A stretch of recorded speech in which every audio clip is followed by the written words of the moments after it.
Hello everyone, welcome to the 7th lecture of this course Heat Transfer. So today we will be discussing the conduction equation or the heat conduction equation in case of the unsteady state or transient state. So till now the heat conduction equations that we have discussed in case of one dimension or three dimension, and that is in case of the Cartesian, spherical or cylindrical coordinates. Those things we have discussed in case of the steady state heat conduction. Today we will be discussing the conduction equations in case of the unsteady state or transient state. Now before proceeding into this topic, we need to first discuss what is the difference in between the steady state and transient state or the unsteady state.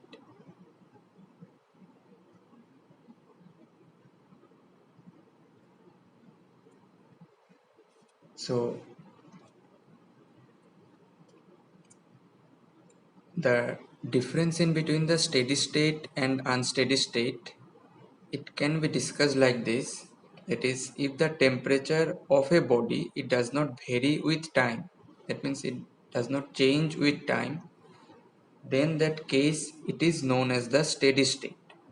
Now suppose if there is an abrupt or random change of the surface temperature of the body, so in that case what will happen, the body will attain an equilibrium temperature or the steady state after certain period of time.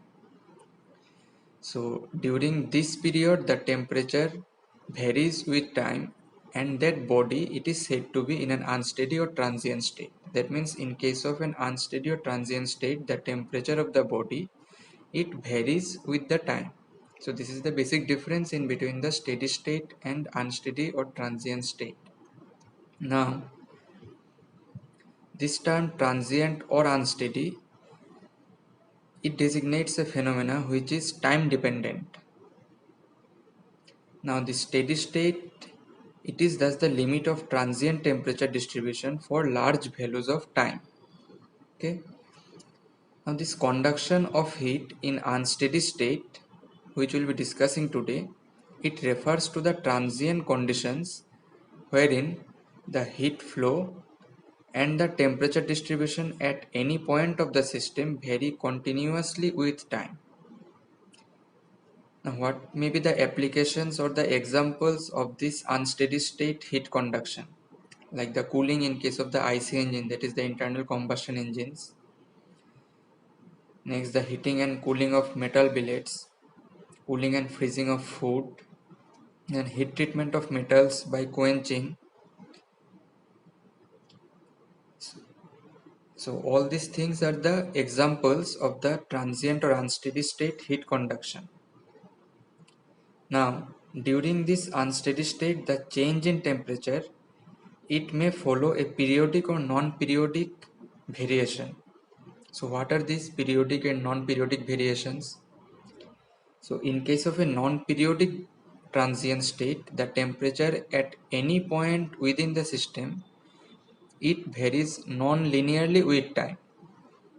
Okay, so in case of the non-periodic variation or the non-periodic transient state, the temperature at any point within the system, it varies non-linearly with time, like the heating of an ingot in a furnace or cooling of bars or blanks in steel works, etc. So these are the example of non-periodic variation. Now, in case of a periodic transient state, the temperatures undergo periodic changes within the system, which are either regular or irregular, but it will be definitely cyclic because this is the periodic variation.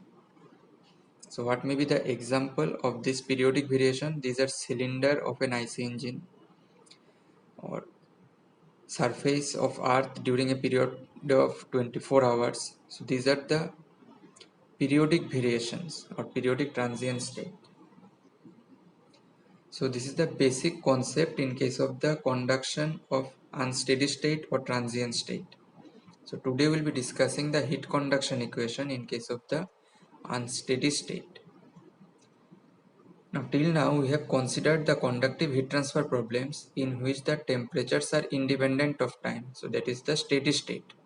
Now in many applications the temperatures are varying with time, and in that case we require the understanding of the complete time history of the temperature variation for the system.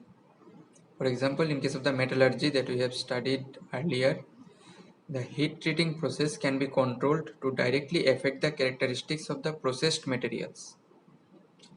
Annealing can soften metals and improve ductility. On the other hand, quenching, that is the rapid cool, can harden the strain boundary and increase the length. Now, in order to characterize this transient or unsteady behavior, a fully unsteady equation is needed.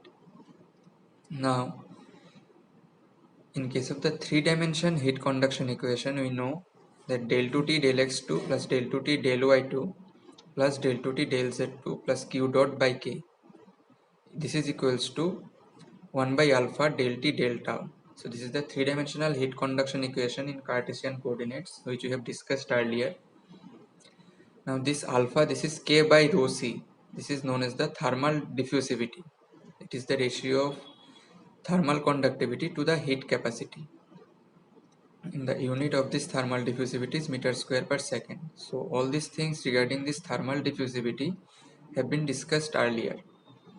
Now in that equation we know that this q dot, this is the heat generation. Now without any heat generation and considering the spatial variation of temperature only in the x direction, so in that case the above three-dimensional equation, it can be reduced as 1 by alpha del t del tau, this will be equals to del 2t del x2 only, because we have considered the equation only in the x direction. Now for the solution of the above, we need two boundary conditions in x direction and one initial conditions. Now the boundary conditions, as the name implies, are frequently specified along the physical boundary of an object, and they can however also be internal. Example, a known temperature gradient at an internal line of symmetry. So considering this boundary condition and one initial condition, we can solve this one-dimensional heat conduction equation in case of an unsteady state. Now in this heat conduction in case of an unsteady state, there is one important parameter analysis that is known as the lumped parameter analysis or lumped heat capacity analysis. So what is that? So here it is written as internal resistance, it is L by Ka, and surface resistance, it is 1 by Ha. So what are these things? See, in case of all solids have a finite thermal conductivity, and there will be always a temperature gradient inside the solid whenever heat is added or removed. So that is fine. Now for solids of large thermal conductivity, in that case what will happen?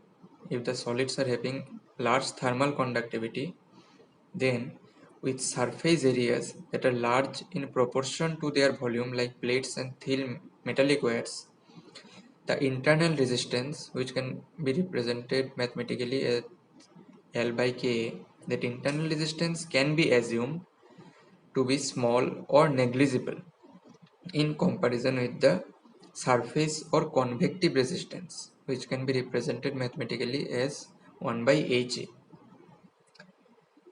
So the examples of this type of condition when the internal resistance is assumed to be small or negligible in compared to the surface resistance or convective resistance are heat treatment of metals and time response of thermocouples and thermometers, etc.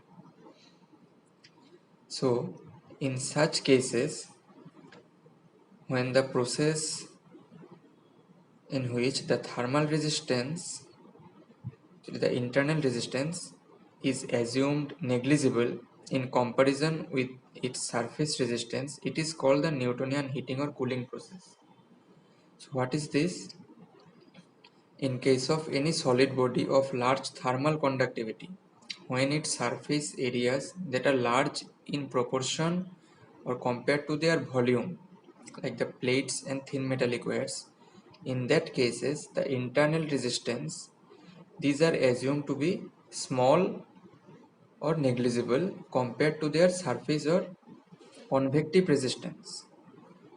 So this process, it is known as the Newtonian heating or cooling process. Now here we neglect the temperature distribution inside the solid, and here we only deal with the heat transfer between the solid and the ambient fluids. So in other words, you can say that we are assuming that the temperature inside the solid, it is constant and it is equal to the surface temperature. Now the temperature in this process is considered to be uniform at a given time. Now such kind of analysis, it is known as lumped parameter analysis or lumped capacity analysis, because the whole solid body whose energy at any time is a function of its temperature and total heat capacity is treated as one lump. Okay, so this is the main concept of lumped parameter analysis. So what happens here, there are two different resistances in case of a solid body that we have considered, which are internal resistance and surface resistance. So when the solid body is having a large thermal conductivity with surface areas which are large in proportion to their volume, like plates or thin metallic wires, so in that case the internal resistance of that solid body, it is assumed to be small or negligible compared to its surface resistance or convective resistance. Now this type of concept, it is known as the Newtonian heating or cooling process. Now the temperature in this process, it is considered to be uniform at a given amount of time or a given time period. Now such type of analysis, it is called the lumped parameter analysis. So here we assume that the temperature inside the solid, it is constant and it is equal to the surface temperature. Now let us consider a body whose initial temperature is Ti throughout and which is placed suddenly in ambient air or any liquid at a constant temperature Ta. This suffix A is for ambient and I is for initial, which can be seen in figure 1. Now, the transient response of the body can be determined by relating its rate of change of internal energy with convective exchange at the surface, which we have discussed just now. In case of lumped parameter analysis, we consider the internal resistance. What we consider? We consider the internal resistance is very much negligible compared to the surface or convective resistance. Now here you can see the equivalent thermal circuit for lumped capacitance solid. Here the thermal resistance, it is 1 by HA, which can be seen in figure 1b.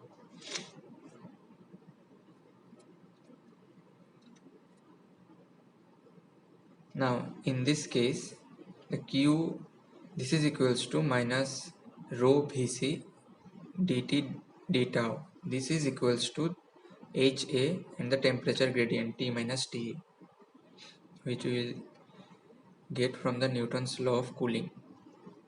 Now in this equation 4.1, rho it is the density of the solid, V it is the volume of the solid body, C is the specific heat of the body, small h it is the unit surface conductance, small t it is the temperature of the body at any given time, As it is the surface area of the considered body, Ta is the ambient temperature and tau is the time.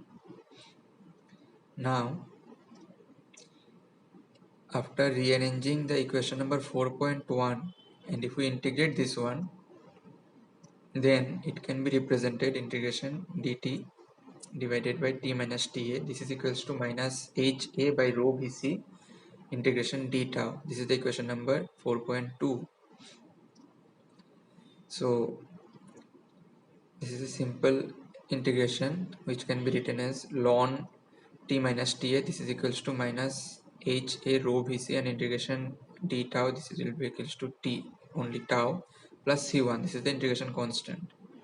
Now here the boundary conditions we need to consider to find the value of the C1.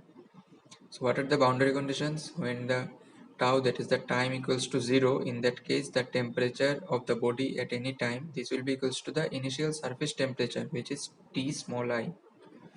So if we put this equation when tau equals to 0, T equals to Ti in the equation number 4.3, in that case we will get the value of the HA by rho Vc into tau. This part will be equals to 0 in the right hand side, and only the part C1 will be there in the right hand side of the equation 4.3, and in the left hand side it will be ln Ti minus Ta, because at the initial surface temperature Ti, this is equals to T as per the boundary condition considered. So we are getting the value of the integration constant C1 as ln Ti minus Ta. Now if we put this value of C1 in the equation number 4.3, then we are getting ln T minus Ta. This is equals to minus HAS divided by rho Vc multiplied by tau plus the value of C1. This is equals to ln Ti minus Ta. Now if we rearrange this equation, then we are getting T minus Ta divided by Ti minus Ta. This is equals to theta by theta I equals to e to the power minus HA divided by rho Vc into tau. So this is the equation 4.4 that we need to remember to solve the numerical. So this equation 4.4, it gives the temperature distribution in the body for Newtonian heating or cooling, and it indicates that the temperature rises exponentially with time. So this exponential heating and exponential cooling, it can be seen in the figure number 2. Now the quantity rho Vc by HAS that we are getting in the right hand side of the equation, it has the dimensions of time, and it is called the thermal time constant. So it is denoted by tau Th. Now its value is indicative of the rate of response of a system to a sudden change in its environmental temperature, that is how fast a body will respond to a change in the environmental temperature. So this is the physical significance of the thermal time constant. So it represents how fast a body will be responsive to a change in the environmental temperature. So this is the derivation of the equation of the lumped parameter analysis. So here we need to remember the basic concept of this lumped parameter analysis, that is for a solid of large thermal conductivity where the surface areas, these are very much large compared to their volume, like plates or thin metallic wire, then we consider the internal resistance is considered to be small or negligible compared to the convective or surface resistance. This type of process, it is known as Newtonian heating or cooling process, and here in this type of process it is considered to be uniform at a given amount of time, and this type of analysis, it is known as lumped parameter analysis. So this is the basic concept of this lumped parameter analysis. Now tau Th, this is equals to, that is the thermal constant, thermal time constant, that is equals to 1 by HAS multiplied by rho Vc. This is equals to RTH that we have seen from the thermal resistance diagram multiplied by CTH. Now this RTH is the resistance to convection heat transfer. It is equals to 1 by HAS. and Cth, this is equals to rho Vc. So this is the lump thermal capacitance of the solid. Now the earlier page, in case of figure 3, what we have seen, the transient temperature response. Here you can see that the thermal time constant, that is the tau Th, this is the multiplication of Rth and Cth. This is equals to rho Vc by Has. So here you can see that any increase of Rth or Cth, that is the resistance to convection heat transfer or the lumped thermal capacitance of solid, it will cause a solid to respond more slowly to changes in its thermal environment and will increase the time required to attain the thermal equilibrium, that is when theta equals to 0. Now this term HAS by rho Vc multiplied by tau, this can be represented as HLC by K multiplied by alpha tau by LC square, which is the equation number 4.5. Here alpha has been used, which is the thermal diffusivity of the solid, that is the ratio of thermal conductivity by heat capacity. Another terminology has been introduced here, which is the LC. This is the characteristic length. So what is this? This characteristic length, this is the volume of the solid divided by the surface area of the solid. So this characteristic length, it is the ratio of the volume of the solid body to the surface area of the solid body. Now we can represent the characteristic length in case of a flat plate by writing or by using the formulas of the volume of the solid body and the surface area of the solid body.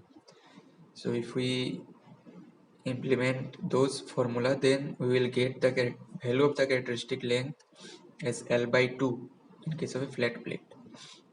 Now in case of a long cylinder, what will be the formula of the characteristic length? That is the LC. It is the ratio of its volume divided by the surface area. So the volume of a long cylinder is considered as pi r square L. It is known to us, and the surface area, it is 2 pi rl or pi dl if you consider the diameter. So the formula for the characteristic length, this is r, capital R by 2, where r is the radius of the cylinder. Now in case of a sphere, again if we write the volume and surface area of the sphere, then we will get the characteristic length as r by 3, where r is the radius of the sphere. Similarly, in case of a cube, we are getting the formula of the characteristic length as L by 6, where L is the side of the cube. So all these values of the characteristic length in case of a flat plate or cylinder or sphere or the cube, these are very much important in case of the MCQ type of question in the semester. So these are not very complex. We need to only remember the formula for the characteristic length. This is the ratio of the volume of the solid to the surface area of the solid. So if you can remember that much only, volume, ratio of the volume to the surface area, then we can calculate the characteristic length for any geometrical shape. So let us move to the next page. Now the last page we have seen in the equation number 4.5, the non-dimensional factor, that is HLC by K. This is known as the Biot number. There's a printing mistake, it is not Biot member, it is the Biot number. So it is a dimensionless term. Like in case of fluid mechanics, we have got a number of dimensionless parameter like Reynolds number, Froude number, Mach number, all these things. So this is another dimensionless term or dimensionless number. It is known as the Biot number, Bi. So the mathematical representation is HL by K, HLC by K. Now what is the physical significance of this Biot number? So it gives an indication of the ratio of internal resistance to the surface resistance. So it is the ratio of the internal resistance or internal conduction resistance to the surface resistance, which is the convection resistance or the convective resistance. Now, when the value of this Biot number it is small, in that case it indicates that the system has a small internal conduction resistance, that is relatively small temperature gradient or the existence of practically uniform temperature within the system. Now the convective resistance, in that case it predominates and the transient phenomenon is controlled by the convective heat exchange. Now when this Biot number value it is less than 0.1, in that case the lumped heat capacity approach can be used to advantage with simple shapes such as plates, cylinders, spheres and cubes. The error associated is around 5%. So this value we need to remember to solve the numericals for the geometrical shapes. When the Biot number value we need to calculate first if it is coming less than 0.1. Now there is another dimensionless term which is alpha tau by LC square. This is known as the Fourier number. In case of conduction, the rate equation that we have got, that is the Fourier's law of heat conduction. Next, from the 3D heat conduction equation, there was one representation of the 3D heat conduction equation, that is the Fourier's equation. Now we are getting the Fourier number. So what is this Fourier number? Fourier number f naught, this is equals to alpha tau by LC square. So what is the physical significance of this Fourier number? It signifies the degree of penetration of heating or cooling effect through the solid body. Now the final equation, it can be represented in terms of the Biot number and Fourier number, that is two dimensionless parameter, which can be written as theta by theta I, this is equals to t minus ta divided by ti minus ta, this is equals to e to the power minus Biot number multiplied by Fourier number. So this is another representation of the final equation in case of the lumped parameter analysis. Now based on this concept of lumped parameter analysis, let us try to discuss some numerical. So what the question given, a 50 centimeter by 50 centimeter copper slab 6.25 millimeter thick has a uniform temperature of 300 degrees centigrade. Its temperature is suddenly lowered to 36 degrees centigrade. Now we need to calculate the time required for the plate to reach the temperature of 108 degrees centigrade. So given the rho equals to 9000 kg per meter cube, the value of C is given 0.38 kilojoule per kg degree centigrade, thermal conductivity is given 370 watt per meter degree centigrade, and small h thermal convective heat transfer coefficient, this is given as 90 watt per meter square degree centigrade. So we need to calculate the time required for the plate to reach the temperature of 108 degrees centigrade. That means the value of tau we need to calculate here. So that means to calculate the tau we need to use the equation of the lumped parameter analysis. So for that we need to first calculate some other things, that is the surface area of the plate, which will be equals to 2 multiplied by 0.5 into 0.5, that is in case of meter square unit, and get the volume of the plate we can also calculate, then the characteristic length in case of the flat plate. So it is the ratio of the volume divided by the surface area. So these things we are getting 0.003125 meter. And what is the Biot number? The formula of the Biot number we have discussed just now, it is HLC by K. Now the value of H is given in the question 90, LC we have calculated just now, the characteristic length as 0.003125, and the value of K, that is thermal conductivity, it is also given in the question, that is 370.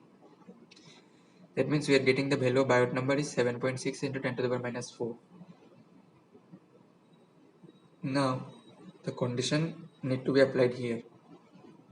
Since the Biot number is less than 0.1 that we have discussed just now, so the value of the Biot number we are getting less than 0.1, so the lumped capacitance method or the lumped parameter analysis concept, it can be applied here to get the solution of the problem. So this is the equation for the lumped parameter analysis: T minus Ta divided by Ti minus Ta to e to the power minus Ha divided by rho Vc multiplied by tau. That value of tau we need to calculate here. Now in this equation, the value of T, this is given in the question 108 degrees centigrade. The ambient temperature, this is also given 36 degrees centigrade. The value of Ti,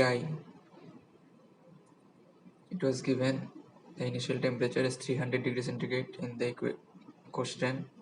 The value of T again, it is 36. Now e to the power, the right hand side of this equation, e to the power minus Ha, the value of H is given in the question. A we have calculated here. The value of rho is given in the question 9000. Then the volume of the plate we have calculated, and the value of C, it was given in kilojoule per kg degree centigrade, which we have converted in joule per kg degree centigrade, multiplying this value by 1000. So only unknown variable here remaining, it is tau.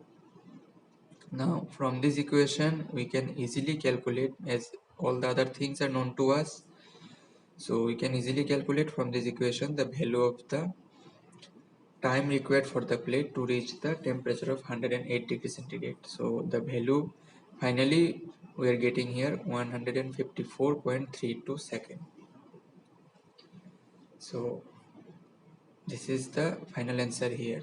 So what we have done here, we have only applied the lumped parameter analysis equation, and to apply that equation, one condition we need to check first, that is the value of the Biot number, it is less than 0.1 or not.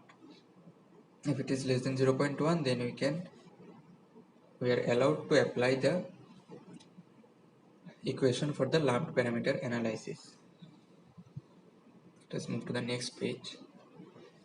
Okay. So a cylindrical ingot 10 cm diameter and 30 cm long, it passes through a heat treatment furnace which is 6 meter in length. Now the ingot must reach a temperature of 800 degrees centigrade before it comes out of the furnace.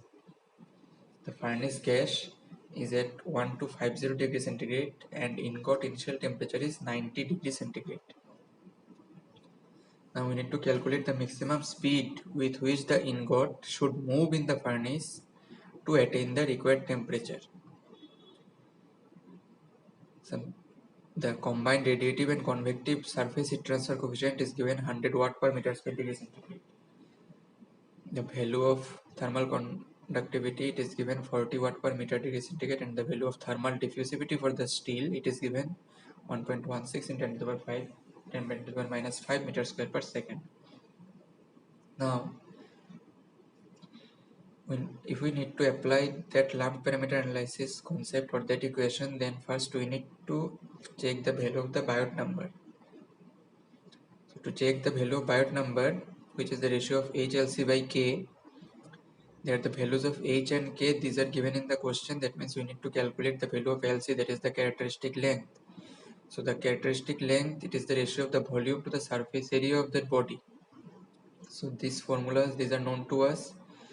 That means we can calculate the characteristic length here for the cylindrical ingot.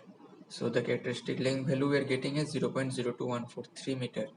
That means we can calculate the Biot number, as we know all the values of the H, LC and the K.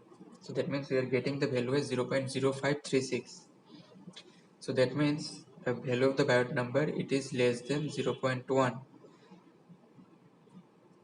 So that means the lumped parameter concept, where the internal thermal resistance is considered negligible compared to the surface resistance, it can be applied.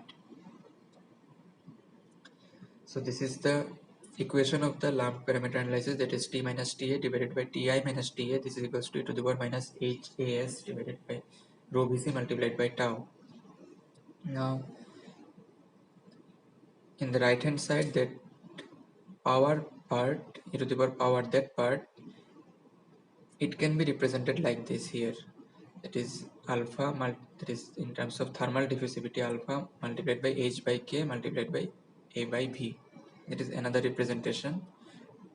If we represent that part in this way, then we can easily put the values which are given in the question. That means we are getting the value as 0.001353. Now if we put all these values in the above equation, then we can easily calculate the value of the tau, that is the time required, which we are getting 362.9 second. Now again we need to calculate the velocity of this ingot which is passing through the furnace. So what will be the velocity of that ingot? So from our basic concept, we can calculate the velocity, which is the furnace length divided by time. This is the formula for the velocity, length divided by time. The furnace length, it was given in the question, 6 meter, and the time that we have just now calculated, the value of tau, that is 362.9 second. So ultimately we are getting the velocity of the ingot passing through the furnace. This is equals to 0.01653 meter per second. So in this way we can calculate all these numericals related to the lump parameter analysis. So here, to implement or to apply the equation of the lump parameter analysis, we need to remember that we need to apply one condition, that is we need to check the value of the Biot number first. If it is coming less than 0.1, then we are allowed to implement the equation of the lump parameter analysis. Okay, so this is the end for today's lecture.